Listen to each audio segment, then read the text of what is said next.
Viéndonos desde el Gobierno regional por las víctimas propias del COVID, también las que han sido por otras causas, nuestro máximo dolor y pena y condolencias a las familias de todas estas personas fallecidas. También agradecimiento a todas las personas que han hecho que lleguemos hasta aquí con datos más esperanzadores. Es verdad que principalmente profesionales y profesionales sanitarios y no sanitarios de nuestros centros, pero también otro tipo de profesionales que han sido de absoluta valía y dando su más de 100% de cada día y, cómo no, a la sociedad en su conjunto. Yo creo que el haber alcanzado ayer domingo, día 21, la nueva normalidad, habiendo cumplido las 4 fases que se disponían en los diferentes decretos, desde que el 14 de marzo se decretó la alarma, las 4 fases hasta llegar a la nueva normalidad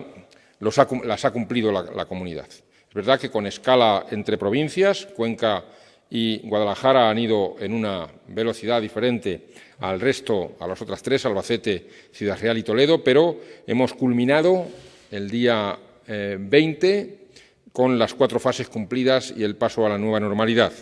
Esto ha sido gracias a la responsabilidad, gracias al cumplimiento de todos los criterios que desde el confinamiento más estricto, que empezó con el estado de alarma, a el que la rutina de las escaladas, de las desescaladas, han tenido hasta el día 20, esa responsabilidad, esa manera de hacer de los castellano-manchegos y castellano-manchegas ha hecho que podamos ofrecer datos más esperanzadores y alcanzar la nueva normalidad con cierta ventaja. Es verdad que con toda la cautela del mundo, ahora, y así creo que debemos empezar este conjunto de datos, ahora es cuando más cautela, cuando más responsabilidad, cuando más cuidado tenemos que tener. Empezamos a salir más, empezamos a relacionarnos y eso obliga a que las normas básicas que ya están recogidas en el decreto del Estado y también en el decreto de la nueva normalidad, como es la distancia de 1,5 metros, o como es el uso de mascarillas siempre y cuando no se pueda mantener esa distancia, tanto en lugares cerrados como abiertos, como es la higiene del lavado de manos, como es la higiene respiratoria, toser de una determinada manera y sobre el codo o sobre la flexura del codo. En definitiva, todas esas normas de higiene que hemos aprendido, todas las personas, y que ahora ya debemos llevar incorporadas a nuestra forma de vida, tanto para la prevención del COVID como para nuestra vida normal. Nuestra vida normal tiene que intentar estar exenta de la mayoría de contagios posible, en este caso principalmente del COVID, que ha sido letal y que ha sido más maligno que otras enfermedades infecciosas. Pero, en definitiva, son normas generales y que nos ayudarán a hacer nuestra vida un poco más saludable. No más sencilla, seguramente, pero sí más saludable. Por lo tanto, tengamos muy en cuenta la distancia y tengamos muy en cuenta el uso de mascarillas y la higiene.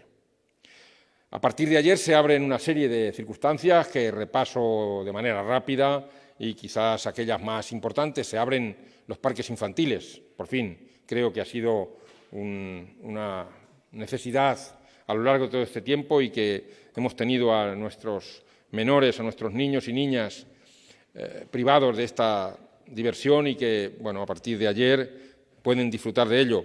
Se pueden recibir visitas en las residencias libres de COVID. Nuestros mayores que tanto están sufriendo, que tanto han sufrido, nuestras instituciones sociosanitarias que tan mal lo han pasado, lo están pasando con el azote del COVID. Hemos querido ser muy cautos en Castilla-La Mancha y por eso hasta ayer no hemos permitido las visitas institucionales, las visitas de las familias a esas instituciones.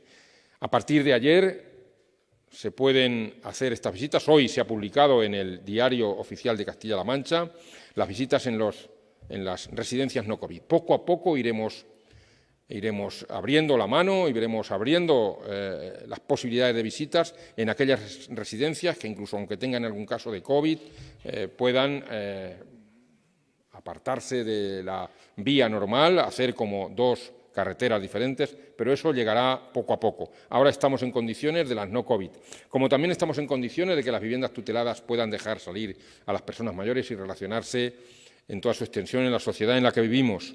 Estas personas mayores que las hemos tenido confinadas y que no les hemos permitido abrazar, ni tocar, ni ver siquiera a sus seres queridos se abre también en el día de ayer y de hoy. El pequeño comercio, que hasta ahora estábamos manteniendo con un determinado aforo, deja de tener aforo limitado para poder cumplir las normas estrictas de la distancia, de la mascarilla, del lavado de manos, de la utilización del gel hidroalcohólico, para poder atender a todas las personas, a todos sus clientes y clientas, y que lo hagan de una manera ordenada. En las grandes superficies saben que mantenemos el aforo del 75% en las zonas comunes. El resto también puede hacerse sin aforo. Podemos circular ya por toda España. Ya no hay fronteras para circular en toda España y eso en toda la península. Y esto es importante porque nos deja también visitar a las personas que no hemos tenido ocasión durante estos 100 días. Decirles que hay que hacerlo igual, con la máxima cautela. Por eso las normas con las que empezaba mi intervención son absolutamente básicas. Las terrazas en los restaurantes, en los bares, no van a tener aforo limitado. Sí lo van a tener dentro los bares en mesas y barra, al 75%, pero no en las terrazas. Hemos creído que a lo largo de este tiempo el comportamiento responsable, educado de las personas que ocupan estos sitios, podemos dejar que siga siendo igual, responsable y con mucho cuidado, y por eso creemos que el aforo lo debe establecer la propia vida, la propia sociedad. No en mesas mayores de 25 personas conjuntamente, los grupos pueden ser máximo de 25 personas, pero podemos estar en un aforo en aquellas terrazas donde las mesas ya tengan su licencia por parte de las entidades locales. Es mucho mejor celebrar todas las actividades que se puedan en el exterior. Siempre que se pueda celebrar una actividad y se pueda elegir entre el interior y el exterior, que sea en el exterior. Este es uno de los motivos por los que la terraza cobra importancia, por los que en la terraza no hay aforo y sí lo hay en el interior. Queremos promover que todas aquellas acciones que puedan ser celebradas en el exterior así se hagan. Bueno, hay muchas más en el decreto que publicamos el mismo sábado, aprobado en Consejo de Gobierno del viernes, que está sometido a cambios, evidentemente. No es un decreto escrito en una piedra, es un decreto que va a tener que ser reformulado a lo largo del comportamiento de la epidemia. Ya empiezan a surgir ciertas acciones que lo van a hacer revisarse. Concretamente en el deporte tenemos una reunión esta semana que le pondremos fecha para vernos y saber qué vamos a hacer con las normas generales y llevarlas a cabo en cuestión de las play-off y de las cosas que nos tienen relacionadas con el deporte en Castilla-La Mancha para sus diferentes eliminatorias, y que será motivo de una reunión específica. Bueno, pues como digo, no está escrito en una piedra y poco a poco tendremos que ir cambiando algunos datos, detalles de este decreto que se aprobó en el Consejo de Gobierno del viernes. Como decía al principio, esta serie de condiciones que ahora se abren y que nos exigen ser mucho más responsables, más cautelosos, si cabe, que hasta aquí, son fruto de una serie de datos. Como saben, en las últimas semanas, ya llevamos tres semanas, en el que el número de fallecidos oscila entre 0, ya han sido 3 días en Castilla-La Mancha donde ha habido 0 fallecidos, y 4 fallecidos, 5 fallecidos. Hoy, concretamente, ayer entregábamos al Ministerio los datos de un fallecido que había sido en la provincia de Toledo. Hoy son 2 fallecidos, uno en la provincia de Ciudad Real y otro en la provincia de Albacete. Las camas de UCI ya llevamos también 2 semanas sin tener que ingresar a nadie en las UCIs desde el exterior. Es un dato también importante, porque eso quiere decir que las personas que pueden enfermar del COVID-19 no han precisado la intervención de nuestras instalaciones de críticos, de nuestras UCIs, y eso es un dato también de máximo interés.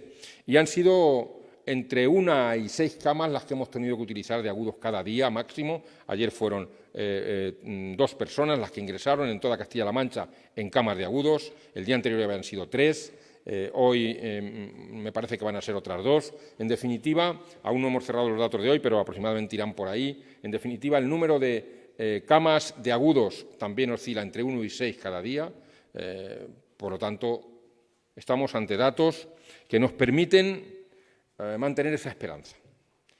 También les diré ahora por qué creemos o consideramos que este número de datos está tan limitado en la utilización de los recursos a lo largo de nuestros centros hospitalarios. El número de casos, saben que está ya rozando los 18.000, 17.965 a fecha de ayer, hoy todavía no lo hemos cerrado, estaremos en torno a los 18.000 o algo menos. Nos llevamos resistiendo varias semanas de no alcanzar el número de 18.000, es una buena cosa, eso quiere decir que estamos en torno a la veintena, más o menos, algo más de la veintena en el día a día, con la cantidad de PCRs que llevamos realizadas. Ya son más de 135.000 las PCRs realizadas, cada día no son menos de 1.500, 1.700 PCRs y solo una veintena de casos positivos. Eso es otro de los datos también interesantes, sin ser triunfalistas, pero son datos interesantes. Y como datos acumulados empezamos a ocupar posiciones que evidentemente son fruto de estos datos desagregados que les acabo de decir. El número de casos totales en España nos hacen tener un índice acumulado en los últimos 7 días que nos posicionan ya por detrás de Madrid, de Cataluña, de Castilla y León, del País Vasco. Tenemos un 7% de casos acumulados en los últimos, en el conjunto del número de casos. En el conjunto del número de casos. Nosotros estos 17.965 es un 7% de todos los casos que se dan en España. Castilla y León es un 8%. Madrid es un 29% y Cataluña es un 24%. Es decir, que estamos ya muy por debajo de ese porcentaje que nos tuvo más en posiciones de más arriba al principio de las peores semanas, últimos de marzo, primeros de abril. La letalidad, saben que tenemos algo más de 3.000 fallecidos en Castilla-La Mancha, confirmados, con test o PCR positivo, lo que nos hace tener un índice de letalidad del 10,7%.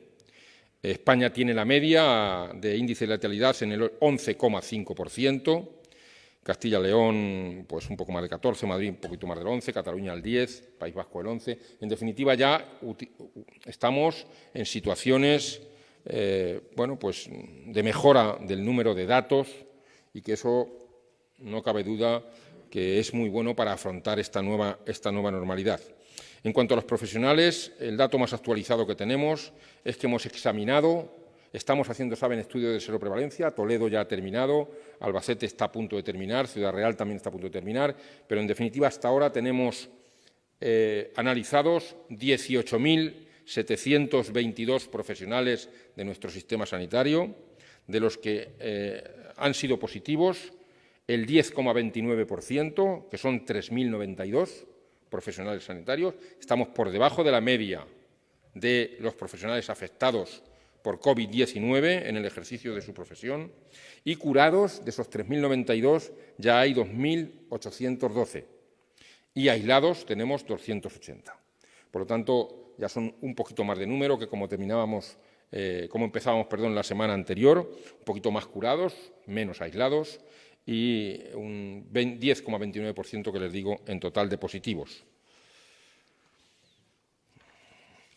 Decirles que esto también nos hace ir poco a poco recuperando la actividad asistencial de normalidad en nuestros centros. Lo hacemos muy despacio porque tenemos que garantizar, y así estamos comprometidos con el Ministerio, tanto para las 4 fases de desescalada como para la vuelta a la nueva normalidad, el compromiso es poder tener una reversibilidad por si hubiese un rebrote, como ha ocurrido recientemente en Aragón, tener una reversibilidad rápida, en 24 o 48 horas. Para eso, aunque empecemos a tomar datos de normalidad en nuestra actividad, no podemos volver a la normalidad rápida ni de repente. Pero sí es verdad que ya estamos por encima del 60% en intervenciones quirúrgicas, rozando el 62% en todas las intervenciones quirúrgicas que se hacen habitualmente, que son algo más de 500 en un día normal, pues estamos por encima de las 300 y pico, haciendo ya de manera diaria programada, hablo de actividad programada. Las revisiones en cuanto a las consultas de hospital prácticamente han vuelto a la normalidad. Las pruebas diagnósticas estamos poniendo triple turno, mañana, tarde y noche, allí donde más demanda tenemos, pero es verdad que vamos con despacio y sobre todo en aquellas que necesitan la intervención del radiólogo. Y un dato muy importante es que ya hemos reiniciado a partir del 4 de junio la puesta en marcha de los 3 de los 3 programas de screening o despistaje de cáncer, tanto de colon, de mama como de cérvix. Lo hemos reiniciado de nuevo, que nos costó mucho tener que dejarlo a mitad de marzo, pero no tuvimos más remedio, como saben ustedes, y ahora ya hemos reiniciado de nuevo las 3 detecciones precoces de estos cánceres.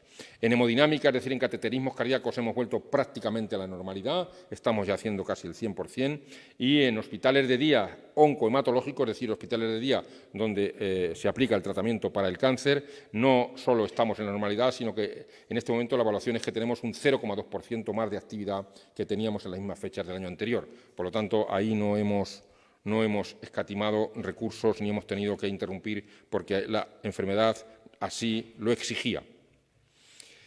Y, por último, como dato importante que tiene que ver con la actividad que se lleva a cabo en la curación de los hospitales, por eso de poca utilización de las UCIs y poca utilización de las camas, desde el 11 de mayo, saben que tenemos puesto en marcha la actividad de las enfermeras de vigilancia epidemiológica, de rastreo, que conjuntamente con los servicios de salud pública de las delegaciones provinciales, en las secciones de epidemiología, son las que están llevando a cabo el despistaje, la detección precoz entre atención primaria y salud pública de las delegaciones para que podamos encontrar los casos y los sospechosos lo más pronto posible.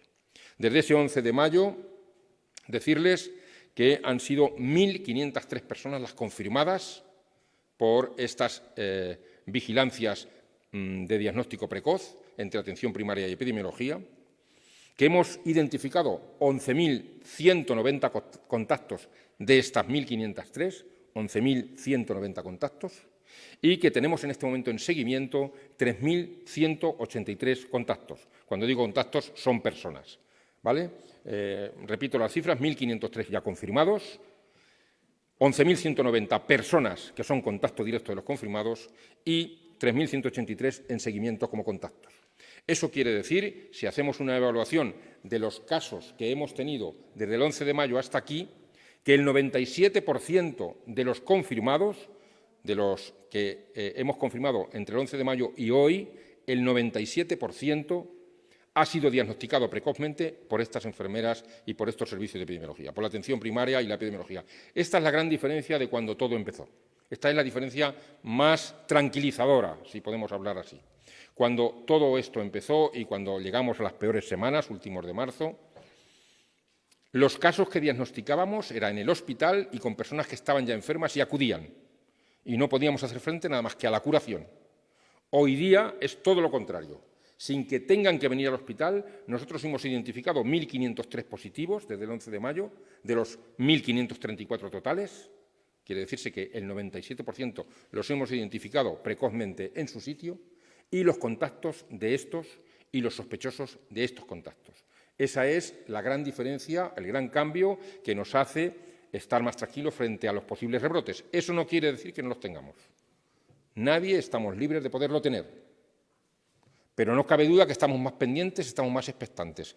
Y eso así es como queremos seguir. Por lo tanto, toda persona que tenga cualquier síntoma que tenga que ver con fiebre o dificultad respiratoria o cualquier otro síntoma que entienda que puede formar parte de una afección infecciosa, que acuda a su centro de salud, a su consultorio, a su responsable de atención primaria, que rápidamente pondremos en marcha nuestra detección precoz, nuestro rastreo, nuestras enfermeras de vigilancia epidemiológica y los servicios de salud pública para que no se disemine por ningún otro sitio que no tenga que estar controlado por el sistema sanitario.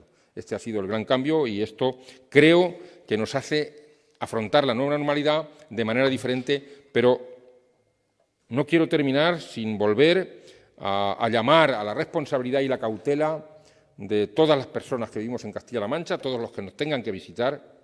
Siempre serán bienvenidos a nuestra tierra, pero, por favor, exigimos a todas las personas que utilicen bien la distancia social, la distancia de seguridad, la mascarilla, el lavado de manos, la higiene respiratoria y así, entre todos, personas que vivimos y que nos visitan en Castilla-La Mancha, profesionales que estamos dedicados a ello, será un poco más fácil y no tener que escalar a ninguna otra cosa para volver atrás. Ni un paso atrás, entre todos, pasos adelante, aunque pequeñitos, pero firmes. Y por mi parte, nada más, muchísimas gracias y reitero a todas ustedes y todos ustedes las gracias por el seguimiento de estos 100 días, que sé que para ustedes también ha sido muy duro. Y espero que ustedes y sus familias se encuentren en perfecto estado de salud. Nada más. Buenos días.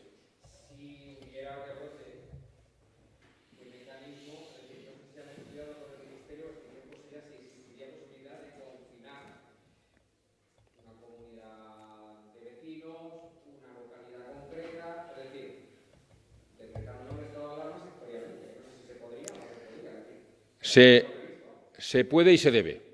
Precisamente una de las cosas que hemos aprendido por esta manera de afrontar al caso confirmado y los sospechosos nos permite ahora que podemos hacerles PCRs, que podemos hacerles ELISA, que podemos hacerles test rápidos, tenemos todo a nuestra disposición, poder solo determinar a qué personas o a qué grupo de personas o a qué sectores deberíamos aislar. A veces es motivo del aislamiento de una comunidad entera, dependiendo qué, pero también puede ser de una comarca o incluso de una población o de una zona de la población. Se puede y se debe. Así es como pretendemos hacer la escalada si hubiese que hacerla. De hecho, los profesionales de salud pública tienen escrito este procedimiento de escalada, si fuese necesario, por el sector menor que tuviese que ser. Que eso no quiere decir que sea pequeño. Precisamente muchos de los brotes que se producen a lo largo de todo el país ni siquiera se tiene la consideración de brote o rebrote porque se produce en una unidad familiar que lo único que se hace es confinar esa unidad familiar. No quiero decir que aquí haya ocurrido, pero que es una de las cosas que precisamente permite esta manera de actuar desde el punto de vista de la precocidad. Sí. Buenos días. Bueno, primero que nada, un placer saludarlo de nuevo. Así es. Le quería preguntar, ha preguntado Izquierda Unida por la posible apertura del Hospital de Toledo como una herramienta en el caso de que haya un rebrote y quería preguntarle si ha habido oportunidad de establecer una fecha de apertura para este centro y también ha hablado otro sindicato, CESIF, de cómo será el refuerzo de profesionales durante los próximos meses y cómo será el tema de personal en el SESCAM. Bien, con respecto a la primera pregunta, no estamos pensando en el Hospital Nuevo de Toledo por si hubiese un rebrote. Estamos pensando en el Hospital de Toledo porque hay que abrir el Hospital de Toledo. Nos quedamos a las puertas cuando empezó marzo y cuando todo esto interrumpió nuestra tarea sobre el nuevo Hospital de Toledo. El nuevo Hospital de Toledo, como saben, es una realidad estructural, en muchos casos ya de instalaciones, y nos quedamos a las puertas de la instalación del bloque quirúrgico en su conjunto, de las UCIs, de medicina nuclear y de radioterapia. De todas ellas, una pequeña obra exige radioterapia por el búnker y los aceleradores lineales. El resto no hace falta nada estructural. Y el día 4 de junio, 4, 3, 5, no me acuerdo ahora, no quiero formular el día que no recuerdo, ya hubo el primer encuentro con expertos para llevar a cabo la puesta en marcha de estos cuatro bloques o sectores que le acabo de decir. Eso hace que ya hayamos iniciado las reuniones para la puesta en marcha. No hay fecha, de momento, decidida para la apertura, porque va a tener mucho que ver con las franjas de las fechas y permisos que nos den. Ya nos habían dado una fecha aproximada, tanto de medicina nuclear como de radioterapia, que nos permitió poner en torno al corpus que se manejaba entonces, que eran los permisos y el tiempo que íbamos a tardar. Ahora calculamos que el problema que tiene el Consejo de Seguridad Nuclear en este mismo momento es que ya no somos únicos. Hay instalaciones a lo largo de España que habían previsto revisiones y otras nuevas que ahora se les agolpan. Ahora todos queremos ser los primeros. Y bueno, ya estamos en cola, creemos que no vamos a tardar mucho en esos permisos y en la puesta en marcha. A medida que yo calculo que en las reuniones técnicas que tengamos a lo largo del mes de julio, nos permitirá poner una fecha tentativa, pero en este momento no la podemos poner. Y en cuanto a la reivindicación del CSIC, que decía de cuántos recursos vamos a poner. Bueno, los recursos del verano tienen que ver con lo que ha venido pasando estos veranos anteriores y con la contratación que ya hemos hecho de los más de 4.500 a lo largo de la pandemia. El haber contratado el 15,2% de nuestra plantilla a mayores, más de 4.500, el ser la primera comunidad en contrataciones, nos ha posicionado de manera ventajosa a la hora de abordar el verano. Es decir, que en muchas de las categorías no deberíamos tener problemas para abordar el verano. De hecho, ya muchas personas que se dedicaron a la pandemia han sido utilizadas para el verano si no eran necesarias en la pandemia.